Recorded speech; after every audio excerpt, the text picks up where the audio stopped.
this is well seasoned. She's been in here for months. Yeah. Okay. Whenever you need it, come over here and dump it in your road. Where's the little thing? I'll tell you how I do mine. I built this years ago. Since she got the big bin, she inherited. That's just a bucket top. Yes, 2 bucket tops, Okay. 1/8 inch, which you gotta find online. You'll have trouble finding 1/8 inch. 1/8 Yes, sir. This is a 1/4 inch. This is regular hardware cloth, 1/4 inch. All right.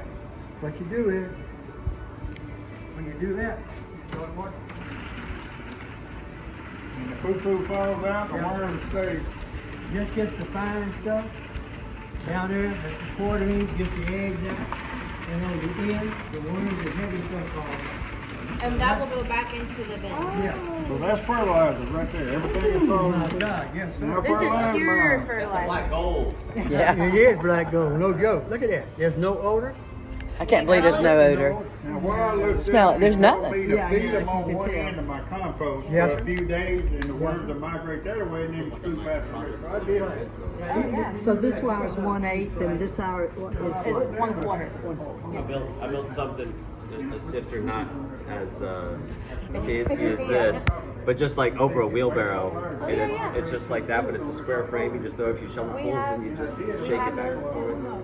But this is so much cooler. You don't have to shift it to use it. Right. You can use it just like that. We shift it so that whenever we sell it, we're not selling you leaves and sticks. You're paying just for the things that you want. Yeah. Well, and the